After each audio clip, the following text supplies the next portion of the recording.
Hey, what's going on, guys? Jeff Tech, and before I get started with this tech news video, I have a quick question. Do you guys want me to start doing like a weekly tech deals video? Like, I'll probably upload it. I'll change up the upload schedule with I'll probably put instead of the random video, I'll do the deals on Wednesday and maybe like the random video on Monday, then tech news on Saturdays like normal. But if you guys want to do that, comment down below. And also hit that like button and get subscribed. And also hit that bell so you can watch it when it comes out. Because I think I'm going to start it. It just depends how much of you guys want to sit here and watch it and if it will benefit you guys. So please let me know down below.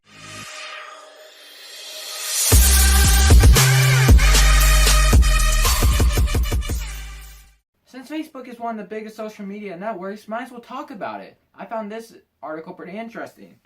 So we know as social media likes to take others' ideas, so it's probably no surprise that Facebook is going to try to take Snapchat's streak feature. Facebook, WhatsApp, and Instagram has already taken the stories idea from Snapchat, and the company has even lifted Snapchat's popular face filters and camera features. Facebook is now setting its sights on the streak feature of Snapchat, an addictive game, and encourages friends to send messages back and forth for constructive days.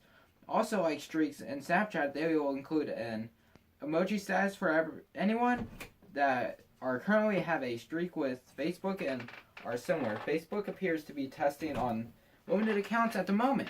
Twitter user Case Sandberg discovered the streaks feature, and other Facebook Messenger users have noticed it's been in testing.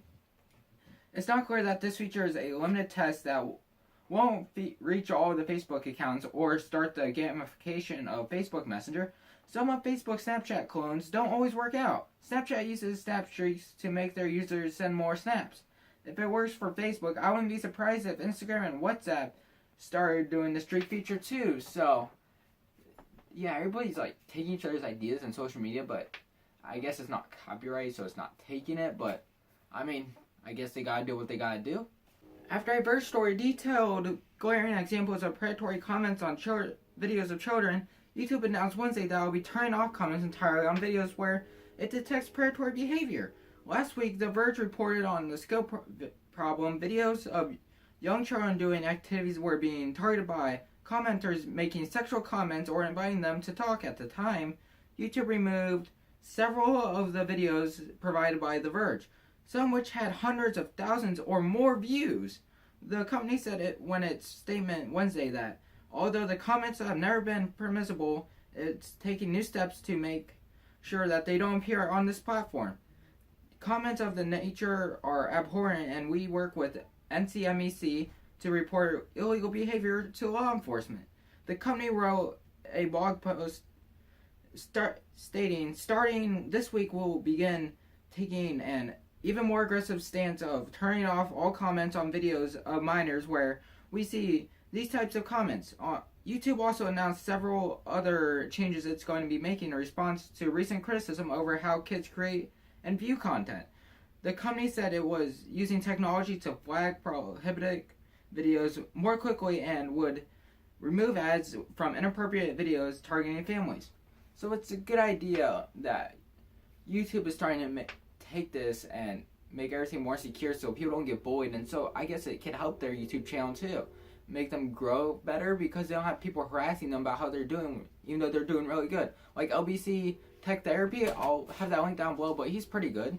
You guys better go check him out. Start talking about some of the S9 leaks. Samsung is starting earlier than ever to show off their new smartphone. Samsung reportedly is previewing the S9 and S9 Plus at CES in January.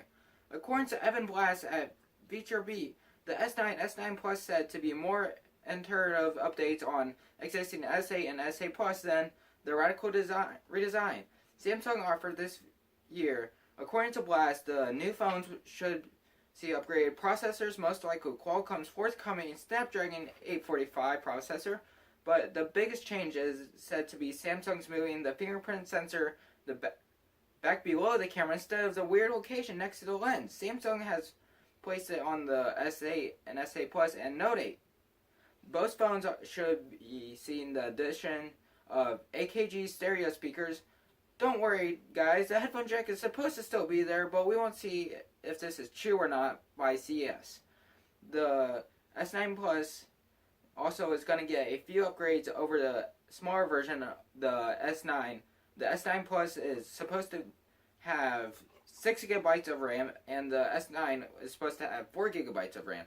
And also, both are supposed to have dual rear cameras. They also rumored to be seeing a newer version of DeX docks that will place the phone flat, allowing it to be a vertical keyboard or touchpad.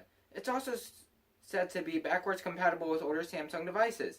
It's still not clear how much of this will be previewed at CES versus Samsung's traditional March launch event, which is also reportedly taking place too. So, some of this stuff seems true. I'm not gonna lie, I just got the S8, and I also like how the fingerprint is by the camera. I mean, I guess it's just the way I hold it now because of it, but it didn't take me that long to get used to. It wasn't that big of a deal. It just seemed like that big of a deal, I guess, to other people, but that's my own opinion on it. But I'll be doing a review on that later for you guys, so it'll probably be in a week or two. So stay tuned for that.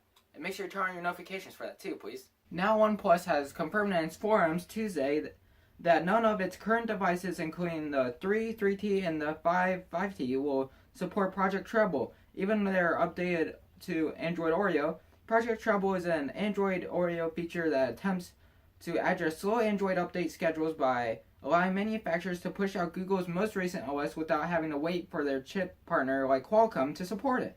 Right now, Project Treble's announcement, they made it seem like any device updated to Oreo would be eligible to support the program, and that manufacturers would likely be interested in it. However, it's clear that even devices running the most recent OS won't have the support for the project, meaning that even though your phone's manufacturer gives you Oreo, you aren't guaranteed a faster update to the next OS. Only devices that ship with Android Oreo installed out of the box will be required to feature Project Treble. And unfortunately, the 5T and the Razer phone will ship with Nougat. It isn't necessarily surprising the OnePlus wouldn't support Treble, given that it's clearly has no problem shipping new phones with outdated operating systems. But it would be having been nice to see the company comment into supporting Google's goal for faster updates and making the whole Android ecosystem more consistent and modern. So, I mean, I guess that's not the biggest thing, but also security is a big thing in tech. You want to make sure you keep everything secure. So, this kind of affects it, but I mean, it's not a big deal as people might make it seem, but also something big happens, then it might be a big deal. Comment down below what you think on that. Tether, for what you guys don't know, Tether is a startup company that allows users to trade and use digital tokens backed by fake currencies like the dollar, euro, yen. They said that close to 31 million US dollars was stolen from its coffers in a malicious attack. In the post on its website, Tether says 30,950,000 US dollars was stolen from its treasury wallet on November 19th and sent to an unauthorized digital wallet.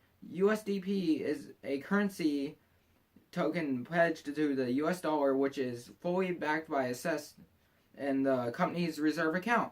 Tether claims that they will not redeem any tokens stolen, and at the process of attempting to recover the tokens to prevent them from entering the broader ecosystem. According to Bloomberg, Bitcoin space dropped sharply as a result of morning trade, but clawed back some gains to $8,190. Tether should prevent any movement of the stolen coins. Accordingly, any and all exchanges, wallets, and other Tether integrators should install the software immediately in order to prevent loss. The company wrote, a thorough investigation on the cause of the attack is being undertaken to prevent similar actions in the future. So if you're Bitcoin mining, sorry guys, you might want to make sure you have this downloaded, and I will try to find and put a link down below for you guys. So if you guys like this video, you know what to do. Give it a huge thumbs up, get subscribed down below, and hopefully I'll catch you guys in the next one.